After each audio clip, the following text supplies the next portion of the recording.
Well, what a delight and joy it is to be here with you today on this wonderful 50th anniversary. Last time I was here, it was around the time of SB 1070 and all of the protests and the marches, and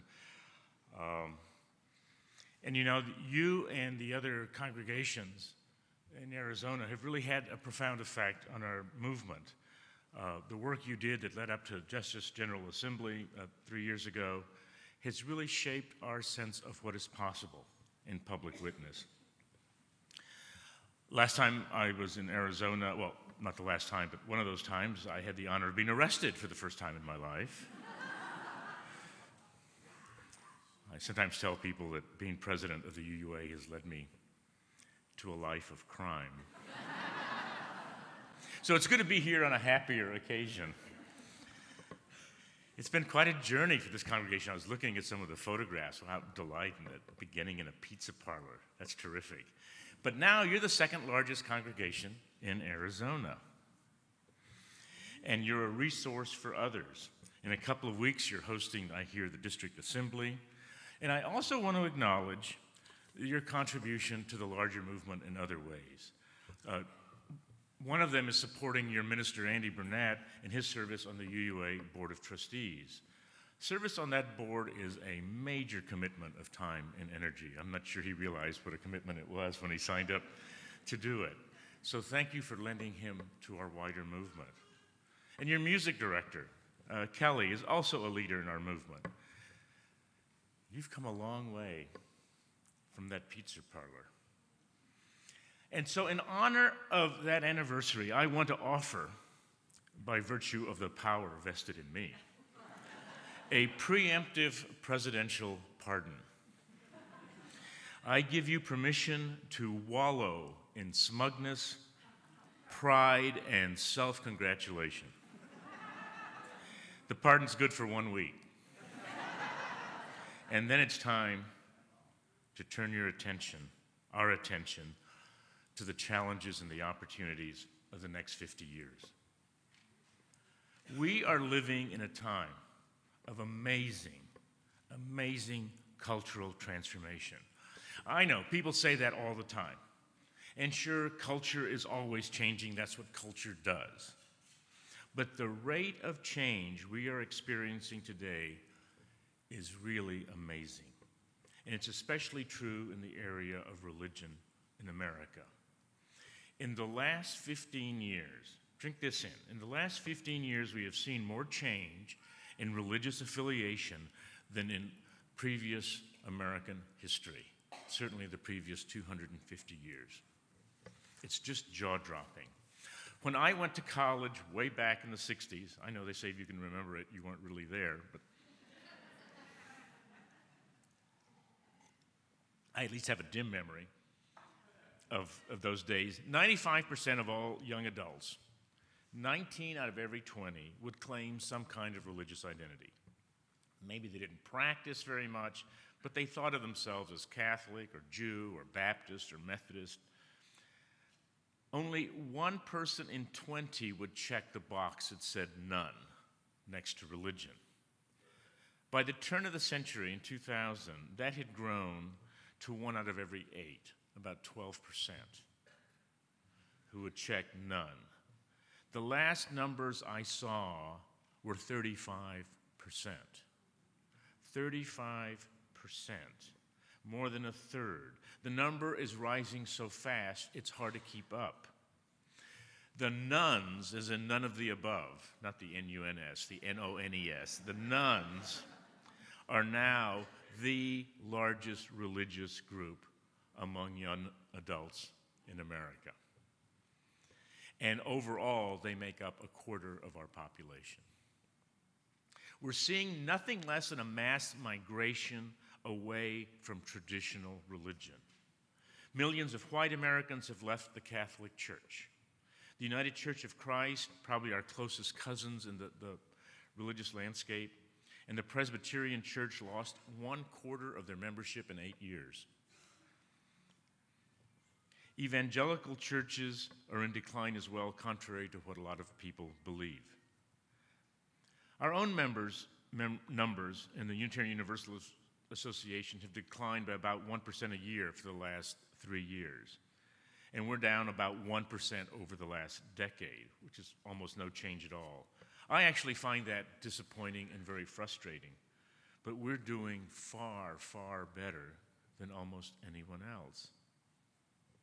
I don't think that religious identity, a sense of who people are religiously, has changed that fast since the Reformation. And our statistics aren't very good on year-to-year changes in the Reformation. I really can't think of any historical precedent for change like this. And yet we all know, that fundamentally people haven't changed.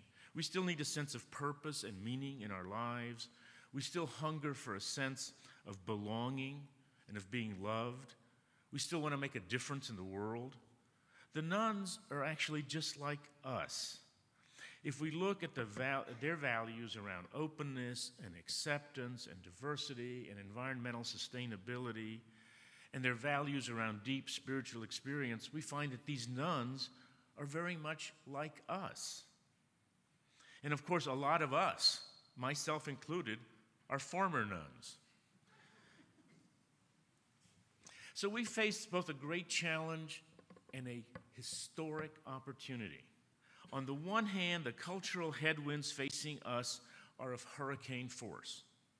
And on the other hand, the values of the culture are shifting profoundly in our direction. I mean, just look at the changing attitudes toward things like marriage equality and environmental sustainability and economic justice.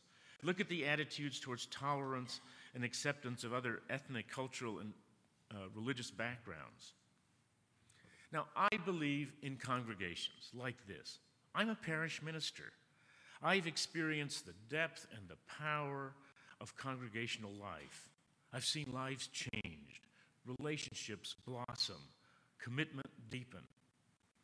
A congregation is a place where we can remind ourselves of what really matters, where we can form wonderful and deep and enduring friendships, where we can raise our children in a loving village, where we can join hands with others to help heal the world. In a congregation, I can bring my whole self in a way I can't bring my whole self to any other institution. And although people are leaving traditional congregations, the truth is actually a lot more complex. I see scores of congregations that are thriving and growing and engaged in their communities. The deeper truth is that vibrant and warm and welcoming congregations are going to be fine. However, people won't attend any longer out of habit or duty. There isn't any market for mediocrity in the religious world. So our first big task as a movement, and your first big task here in your congregation as you look to the future, is to be a great congregation. A congregation that feeds the spiritual hunger of the people in your community. And that means doing dozens of things well. Preaching, music, religious education, youth activities, social justice work, small groups, and all of the rest. Your first great challenge, and the great challenge of every congregation, is to be excellent at doing church. I heard a comment a few years ago that continues to haunt me and actually shapes everything I try to do as your president. Of all places, you know, revelation comes in lots of forms. I was having lunch with a Harvard Business School professor who's considered one of the world's experts on organizational change and has written a pile of books. And we're chatting during lunch. I have lunch with this fellow 2 or 3 times a year, and I always walk away staggering because he drops one little insight in passing. He said, when organizations fail to adapt and die, it's never their problems that kill them. It's always their past success. It's always their past success.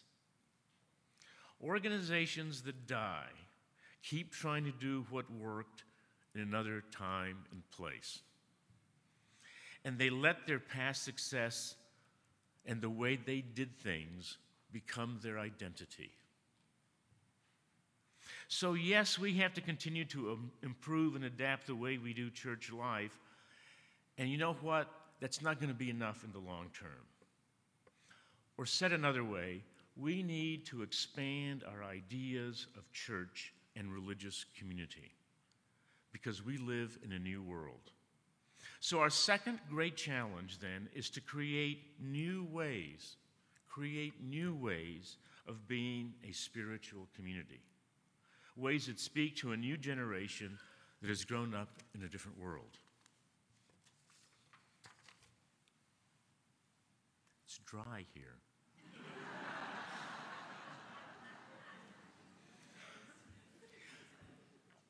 How are we going to create these new ways? And what do these new ways of creating community look like in the next 5, 10, or 20 years? I don't know. And you don't either. Nobody knows. I don't know what these forms will look like, but I do believe we know how to create them together. We're going to succeed by failing. And we're only going to succeed if we fail. I love the story of Rosie. I'd never seen that, the engineer, the kid story. So perhaps I should explain. The issue of what progressive free religion like ours needs to become in this century is what academics call a wicked problem. Wicked in this usage doesn't have anything to do with evil. Wicked refers to kinds of problems that are enormously complex and that are not fully understood. And that normal problem solving, the kind of problem solving done in a typical engineering problem, for example, simply isn't going to work. There aren't any proven methods or even any obvious alternative solutions. So how are wicked problems best approached? Wicked problems can only be tackled by learning as much as we can about a situation, by immersing ourselves in that situation, and then dreaming up together some things to try to address it, trying them, testing our best ideas, and then going back to the drawing board and trying again. This is the discipline that's called design thinking. We only make progress when we try things, fail, learn from the failures, and then move on. It takes a combination of empathy, deep compassion, openness, creativity, and tough-minded evaluation. Yet when I think about it, this is how the great spiritual leaders have always worked. They begin with a deep empathy for human suffering. Their compassion calls them into action. They also have a vision of what's possible. They're convinced that things don't have to be the way they are. And then they try things, uncertain of where they're headed. You know, Moses didn't know where he was going or how he was going to get there. The Apostle Paul did not have a strategic plan for spreading the gospel. Muhammad had any number of setbacks. The Buddha struggled for years before achieving enlightenment and becoming a powerful teacher.